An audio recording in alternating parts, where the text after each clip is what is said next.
5 ዓመታት 7 ሀገራት የሚል እቅድ ማለት ነው። ይሄንን እቅድ የአሜሪካ ጀነራል የነበሩት ሰው ዋስሊ ክላርክ ይባላሉ። የአሜሪካ ጦር ኃይል ውስጥ ይሰሩ የነበሩ ሰው ናቸውና እሳቸው 2001 ዓመተ ምህረት ላይ አንድ ነገር ይናገራሉ እና ምን ይላሉ እሳቸው? በ5 ዓመት ውስጥ 7 ሀገራትን አንደኛ የኛን የሚቀበሉ ማድረግ መቻል ማለት ነው። ከነሱ ውጪ የሆኑ ካሉ ወደ እነሱ ሐሳብ ውስጥ እንዲመጡ ማድረግ። ያ ደግሞ ያው አንደኛ ጦርነት መቅጠም ሊሆን ይችላል፣ ከስልጣን እንዲነሱ ማድረግ ሊሆን ይችላል። ሌላም አማራጮችን ተጠቅሞ በ5 ዓመታት ውስጥ ብቻ 7 ሀገራትን መቀየር ብለው ይሄንን ከወጣም በኋላ ወይ አቢሲኒያ ፍሌቨር ፌስቡክ ላይ ወይም ቴሌግራማችን ላይ እንለቀዋለን ቪዲዮ ማለት ነው ስላለ ወይም ገብተው ማየት ይችላሉ። ጀነራል ዊስሊ ክላርክ ብለው ቢገቡ ከአንድ የሚመጣላቸው ቪዲዮ ይሄ ቪዲዮ ነው። እና እነዚህ 7 ሀገራት እነማን ናቸው ነው? አንደኛዋ ኢራቅ፣ ሶሪያ፣ ሱዳን፣ ሶማሊያ፣ ሊቢያ፣ ሊባኖስ እና ኢራን 7 ሀገራት። ስለዚህ እስካሁን ድረስ ምን ተሰራ የሚለውን ስንመለከት ኢራቅ ሳዳም ሁሴንን እንዴት ነበር ያወረዱት? ኒኩለር የለኝም መታችሁ ማየት ትችላላችሁ እያለ ነው ያወረዱት። ስለዚህ በሀሳባቸው መሰረት ተሳክቶላቸዋል። ሁለተኛዋ ሶሪያ ነች። ሶሪያ 10 ዓመታትን የፈጀ ጦርነት አድርጋ አላሳድን እንግዲህ መጨረሻ ላይ አውርደውታል። ሌላው ምናልባት ሱዳን አልበሽር ወርዷል። ከአልበሽር ቀጥሎም ያው ጦርነቱ ቀጥሏል። ዛሬም ድረስ በእርስ በርስ ግጭት ላይ ናቸው። ስለዚህ እነዚህ ሀገራት ላይ ሁሉም የታሰበው ነገር ሁሉ እየሄደ ያለ ይመስላል። ለምሳሌ ሊባኖስ እንግዲህ ከሂዝቦላ ጋር በተያያዘ ባለፈው የፍልስጤም ጦርነት በነበረበት ሰዓት ለነገሩ አሁንም ጋዛ ያው እንደዛው ቀጥሏልና በዛ መልክ እንግዲህ ምን ያህል ድብደባ እንደደረሰበት የሚታወቅ ነው። ሶማሊያ ያልተረጋገች ሶማሊያ የፈጠሩበት ከዛም ቀጥሎ ደግሞ አሁንም ድረስ ያው የቀጠለበት እንደሆነ ይታወቃልና እነዚህን ሁሉ ያዳርሱና እኚህ ጀነራል ዋስሊ ክላርክ የሚባሉት ሰው ማለት ነው ይሄን እናደርጋለን። ከዛ በመቀጠል ደግሞ የመጨረሻዋ ሀገር የምትሆነው ኢራን ነች ይላሉ። ከኢራን በፊት ማንን ይጠራሉ? ሊቢያን ይጠራሉ። መሐመድ ጋዳፊ ተቀይረዋል። እሳቸውም እኮ አሁን ሊቢያ ምን ውስጥ ነው ያለችው? እና እቅዱ በፊት የተሰራ እንደነበረ አንዱ ማሳያ ነው። የቀረችው ኢራንና ኢራን ብቻ ነው። ጊዜው ደግሞ አሁን ሆነና ወደ ጦርነት ውስጥ እንዲገቡ አስቻላቸው ማለት ነው። ለማንኛውም ይሄንን ጉዳይ ለምን እንደሆነ ወደ በኋላ ላይ እንመለስበታልና አሁን ያሉ እውነታዎችን አንዳንድ ነገር እናንሳ። የአሜሪካው መካከለኛ ምስራቅ ትልቁ ጦር ቤዝ የሚባለው እንግዲህ ኳታር ላይ ያለው ነው እና ይሄ ባለፈው ታስታውሳለህ ትልቅ ጥቃት ሊሰነዘርበት ታስበው ብቻ አይደለም ያው ተተኩሷል። ነገር ግን አስቀድማ ኳታር ያው ጦርነቱ የበለጠ እንዳይባባስ ይመስላል ለኳታር ባለስልጣናትና ለአሜሪካ ሰዎች አስቀድማ ልተኩስ ነው የሚለውን ነግራ ነበረ። ስለዚህ ያው መልስ መስጠቷን ብቻ ለማሳየት እንደሆነ አንዳንዶች ይገልጹታል ማለት ነውና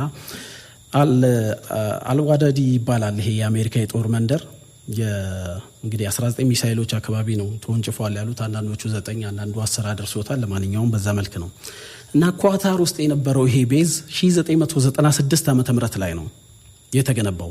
በጣም ሰፊ የተደራጀ የሚባል ጦር ቤዝ ነው እና ሲተኮስም ቅድም እንዳልኩ ለምሳሌ ያ ቤዝ አፍጋኒስታንን ሲተኩሱባትም በጦርም ሲሰብቋት ወደ አፍጋኒስታን የተነሱት ከኳታር ነው። ተመሳሳይ ሶሪያ፣ ኢራቅም ሲሄዱ ከኳታር የተነሳ ነው እና ቤዙ ምን ያህል ትልቅ እንደሆነ ይሄ መካከለኛው ምስራቅን የሚይዝ እንደሆነ አንዱ ማሳያው ይመስለኛል። እና እዛ ላይ ካዩዋቸው መረጃዎች መካከል 10,000 ወታደሮች አሉበት። የአሜሪካ ወታደር አንድ ወታደር እንግዲህ ምን ያህል ብዙ ነገሮችን የሚሸፍን እንደሆነ ይሆንና 10,000 ማለት ደግሞ ምን ያህል ሊሆን እንደሚችል ማየት ነው። እና ይሄንን 2022 ላይ ቀንሰናል የሚል ነገር አወጥተዋል። 8,000 ወታደሮች ይላል። ስለዚህ አሁን ኳታር ዋናው መስሪያ ቤታቸው ውስጥ ዶሃ የሚገኘው 8,000 አካባቢ ይኖራል ማለት ነው። እና ከዶሃ ያው ዶሃ ከተማ ውስጥ ሆኖ ግን 30 ኪሎ ሜትር ወጣ ይላል እዛው አካባቢ ላይ እና የገልፍ ሀገራትን በተለያየ ጊዜ ይህንን የአሜሪካ የጦር ሰፈር የበለጠ እንዲደራጅ ራሳቸው ሰርተዋል። አረብ ሀገራቱ ይሄ ገልፍ ላይ ያሉት እንዳለ በዛም ለማደራጀት ደግሞ $8 ቢሊዮን ወጪ አድርገው ነው ያን መንደር እንግዲህ አሜሪካ የራሷን አወጣለች። ሌሎቹም ደግሞ ራሳቸውን ለመጠበቅ በሚል እንግዲህ ዛ ሲረዱ ነበር ማለት ነውና ባለፈው ታስታውሳለህ ኳታር ሄደው ነበር ትራምፕና አንዱ ከጎበኙት ውስጥ ይሄንን ቤዝ እንደሆነ እና ትላንት የተለቀቁ መረጃዎችን እንግዲህ ስንመለከት ሁሉም ሚሳኤሎች እዛ አየር ላይ መፈንዳታቸው ነው። አንዳንዶቹ ደግሞ ይወደቀም አለ በሚስጥር ተይዞ ነው በሚል እንግዲህ አስቀምጠውታል ማለት ነው። የአሜሪካ ሰዎች እንግዲህ በጣም የዶናልድ ትራምፕ ትዊት ያደረጉት ለምሳሌ ኮንግራቹሌሽን ቱ ኤቭሪዋን ብለው ነው የጀመሩ ጽሁፋቸውን ሲስፋየሩ መቆሙን ማለት ነው። ለምንድን ነው ወዲያው ያ ሁሉ ነገር ሲሉ የነበሩት ወዲያውኑ ሲስፋየሩን ተደረገ እንኳን ደስ ያላችሁ ብለው የመጡት ሲባል የማይታሰበው ትልቁ ቤዛቸው አሁን የገለጽኩት ማለት ነው አደጋ ውስጥ እንደሆነ ስለጠረጠሩም ጭምር ነው በሚል እንግዲህ ተገልጾ ተመልክቻለሁ። ለማንኛውም ይሄ ቤዝ እንደ ቀላል የሚታይ ሳይሆን የመካከለኛው ምስራቅን አጠቃላይ በዋናነት እንደውም ትልቁ ቤዛቸው የሚባለው እዛ ነው ያለው ነው የሚባለውና ስለዚህ ኢራን ስተኩስ እንደ ቀልድ አልነበረም ለማለት ነው። ትልቁን የአሜሪካ ቤዝ ነበር የምታገኘው። ይሄኛው ቤዛቸው ዛሬም ድረስ በተለይ የዶናልድ ትራምፕ ጽሁፉም የሚያሳየው የቤዝ እንዳልተመታ ነው። ነገር ግን ቢመታ እንኳ ጀቶቹ ግን ቀድመው እንደተነሱ ወታደሮችም ከዛ እንደሸሹ ያው ተነግሯል። ምናልባት ኢራን አድርጓለች እሱ ነው ያው ምንም ነገር ያድርጉ ብቻ ቀድሜ ልንገራቸው እንደምተኩስ ብላ ለሱም ለኳታርም ነግራ ስለነበረ ከዛ ጋር ገለል ብሏል። ለዛ ነው ወታደሮችም ያልሞቱት ይባላል። ያ የሆነው ግን ምላሽ መስጠቷን ለማሳየት ነው። በዓለም አቀፍ ደረጃ የሚደርስባትን ተጽዕኖ ለመቀነስ ያህል ሀገር የተነክታ በተለይ በሀገሪቱ ዜጎች ላይ ጫና ይደርሳል። ምክንያቱም መንግስት ላይ ጫና የሚደርሰው የሀገሩ ዜጎች ተጠቅከን ወይም ደግሞ እኛ ላይ ጥቃት ደርሱ ኢራን ምላሽ አልመለሰችም የሚለውን ነገር ለማስተባበል ይመስላል እንግዲህ ጀቶቹ ተነስተው ወታደሮቹ ከዛ ወጥተው ሚሳኤል ኢራን የተኮሰችው። ትክክል። ሌላኛው ወደ ኋላ ልመለስና 1953 ላይ የሆነ አንድ ጉዳይ ላንሳ። በኢራን ውስጥ መፈንቅለ መንግስት 1953 ላይ ተፈጽሟል። ያ የተፈጸመው መሐመድ ሞሳይድ የሚባል ህዝቡ በጣም የሚወደው መሪ መጣ ማለት ነው። እና መሐመድ ሞሳይድ ስለ ኢራን የሚጨነቅ ስለ ኢራን የሚያስብ ህዝቡን በጣም የሚወደው አይነት መሪ ነው። እና ይህንን ባዩ ጊዜ አሜሪካና እንግሊዝ ይሄን መረጃ ሳቀርብ ያው ዝም ብሎ አይደለም ሲአይኤ ክላሲፋይድ ያደረገው መረጃ ራሱ ከ70 ዓመታት በኋላ ራሱ ያወጣው መረጃ ነው። እና እንግሊዝና አሜሪካ የብሪቲሽ ኢስት ኢንዲያን ካምፓኒ የሚባል ነበራቸው ይሄ ነዳጅን የሚያወጣ እና ኢራንን ሲመለከቷት አሁን ያለው መሪ ልክ አይደለም ለነሱ የሚሆን አይደለም እና ያው ኩዴታ ዛው ሀገር ውስጥ ተፈጸመበት መፈንቅለ መንግስት ተደረገ ማለት ነው። እና መፈንቅለ መንግስቱ ከተፈጸመ በኋላ ራይዚንግ ላይን የሚሉት እንግዲህ ዛኔ ነው የጀመረው። የመጣው ሰው እነሱ ያዘጋጁት ሼህ መሐመድ ሬዛ ፓላዚ ይባላል ይሄ ሰው። እና ይሄንን ሰው አስቀመጡት። ይሄንን መፈንቅለ መንግስት ያደረገው እዛው ሀገር ውስጥ ያለ ሰው ነው። እና ከጀርባው ማንም የለም ብለህ ነው የምታስበው፣ ግን አልነበረም። እንግሊዝም አሜሪካም ነበሩበት ሲአይኤ የወጣው መረጃ ላይ እንደሚያሳየው። ከዛ በኋላ ይሄ ሰው ወደ ስልጣን ከመጣ በኋላ በኢራን ውስጥ ያለው ነዳጅ ሁሉ በእንግሊዝና በአሜሪካውያን እጅ ገባ ማለት ነው። ስለዚህ እንደ ጉድ ነዳጁን ተጠቀሙበት፣ ሀብቷን ተጠቀሙና እንደውም በጣም ፍቅራቸው ከመጨመሩ የተነሳ እስራኤል፣ አሜሪካና እንግሊዝ በጣም ፍቅራቸው ጨምሮ ኢራን አንድ ላይ ሆኖ ለምን ኒኩለር አትሰሪም ብለዋታል እኮ። የሚገርመው እኮ ይሄ ነው እኮ። ኢራን ኒኩለር እንድትሰራ በወዳጅነት ዘመናቸው ሰዓት አማክረዋታል፣ አቅርበውላታል እና ትሰሪያለሽ እያሉ አስተምረዋል የኢራን ሰዎችን ሁሉ በደናው ሰዓት ማለት ነው። እና ከ1953 እስከ 1979 እነሱ ያሉት ሰው መራላቸው ማለት ነው። ከዛ በፊት ግን የኢራን ህዝብ የሚወደው ሰው ነበረ ሌላኛው። ስለዚህ 1979 እና አያቶላ መጡ ማለት ነው። ስለዚህ የአሜሪካን ኤምባሲ የወረሩበት ታሪክ ከዚህ በፊት አቅርቤዋለሁ። የኢራን እስራኤል አሜሪካ የሚባል ነገር ወዳጅነቱን ሁሉ ሰባበሩና ከ1979 እስካሁን ድረስ ከምዕራባውያን ጋር አንድ ያልሆነ መሪዎች የሚመሩት ሆነ ማለት ነው ኢራን። ይሄ ከ70 ዓመት በኋላ እንግዲህ መፈንቅለ መንግስት ያኔ 1953 ላይ ማድረጋቸውን ሲአይኤ ራሱ ከ70 ዓመት በኋላ አወጣው ማለት ነው። ይህን ታሪክ ወደ ኋላ የሄድኩበት ትልቁ ምክንያት አሁን ላይ ሼህ መሐመድ ሬዚ ፓላቪ ቀደም ያነሷቸው 1953 ላይ ለአሜሪካኖቹ ሁሉን ነገር የሰጡት መሪ ማለት ነው። አሁን አንድ ሰው መታየት ጀምሯል በቴሌቪዥን ላይ የሼህ መሐመድ ሬዚ ፓላዚ ልጅ ማለት ነው። ለአሜሪካኖቹ ሁሉን ነገር የሚያቀርብላቸው የነበረው ሰው የሱ ልጅ ደግሞ አሁን ምን እያለ መምጣት ጀምሯል ማለት ነው። በምዕራባውያን ሚዲያ ላይ ኑሮን ያደረገው ፈረንሳይና አሜሪካ ውስጥ ነው እና ትናንትናም CNN ላይ ሳይሆን ነበረ ሌሎቹም ላይ ምን ይላል እሱ እንግዲህ አሁን ያለውት እኔ ነኝ ይላል እሱ። ጥሩ መሪ ያለውት እኔ ነኝ እና ኢራንን መምራት እችላለሁኝ። ስለዚህ መፈንቅለ መንግስቱም ይሁን አያቶላዎቹ የሚነሱበት እድል ሁሉ አሁን በእጃችን ስላለ ይሄን ማድረግ አለብን፣ መሪያችሁ እኔ ነኝ በሚል እንግዲህ ተናገረ ማለት ነው። ይሄ ሰው ወደ ኋላ ስትሄድ አባቱ እንግዲህ ከአሜሪካኖች ጋር ይሰራ የነበረው ማለት ነው እና እሳቸው ለምሳሌ 1953 የነበሩት ከነበሯቸው ልጆች መካከል አንደኛው ሬዛ ፓላቪ ይባላል። ሁለተኛው አሊ ሀቢ ባላቪ ይባላል። ቫሃናዛዝ ባላቪ ሴቷ ነች። 5 ልጆች አላቸው። 3 ሴቶችና 2 ወንዶች ነው ያላቸው። እንግዲህ በሌላ ሀገር ውስጥ እየኖሩ የነበሩ ማለት ነው። ታዲያ ይሄ ሰው 1960 ዓመተ ምህረት ነው የተወለደው። 65 ዓመቱ ነው አሁን ላይ። እንደ ማንኛውም ተራ ሰው ነበረ እስካሁን ድረስ በፈረንሳይና በአሜሪካ ይኖር የነበረው ኢራናዊ ሆኖ ማለት ነው። ነገር ግን አሁን ላይ ምን እየተባለ እየተጠራ እንደሆነ ታውቃለህ?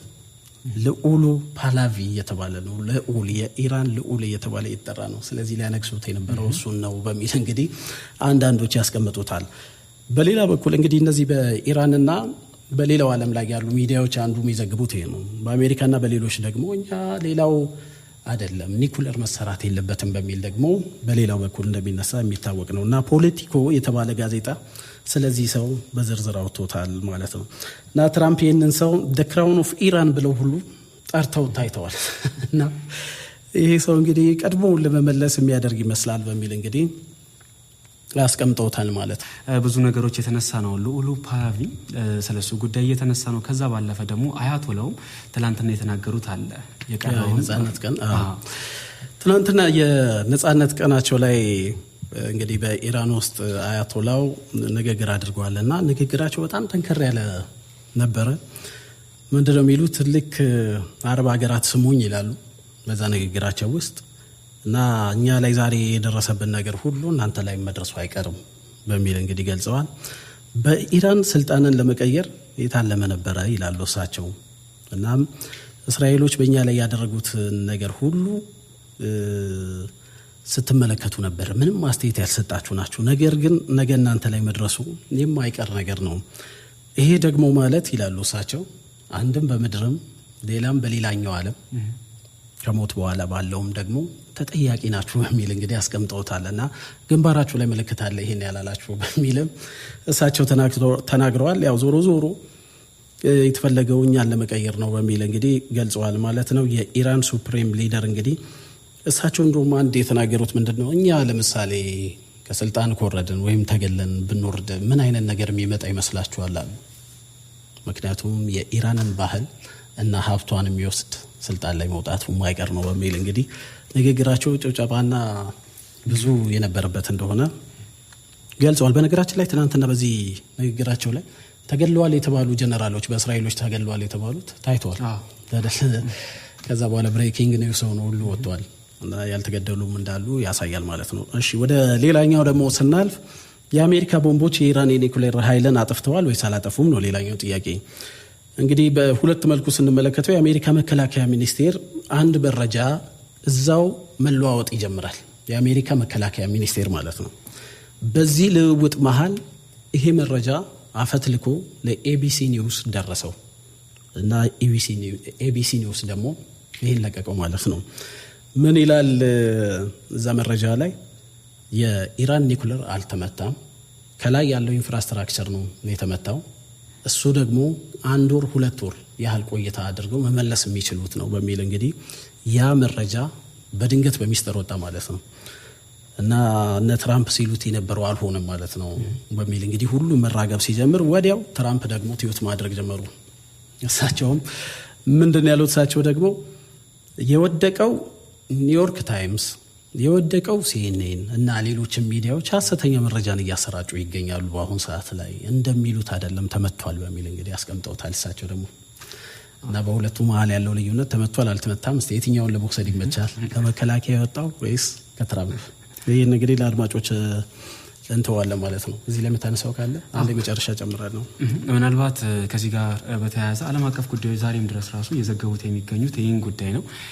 ዶናልድ ትራምፕ በትሩዝ ሚዲያቸው ላይ እያነሱ የሚገኙት ይሄኛው ቦታ ሙሉ በሙሉ ተመቷል ወይም ደግሞ እነዚህ የስለላ ሪፖርቶች ወጥተዋል የተባሉት ሁሉም ውድቅ ናቸው ወይም ደግሞ ውሸት እንደሆኑ ሲናገሩ ነበር። የኒውክሌር መርሃ ግብራቸው የኢራን ከጥቅም ውጭ አድርገነዋል የሚልን ሀሳብ ነው ወይም ደግሞ አልጠፋም የሚለው ሀሳብ ሙሉ በሙሉ ውሸት ነው፣ እኛ ያሰብነውን አሳክተናል ሲሉ ነው በትሩዝ ሚዲያቸው ላይ የተናገሩት።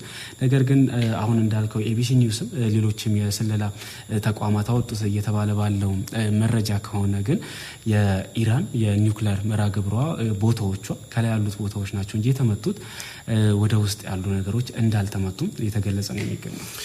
በጣም አሪፍ። የማህደራችን የመጨረሻ የማደርገው አንድ ግለሰብን ላንሳ።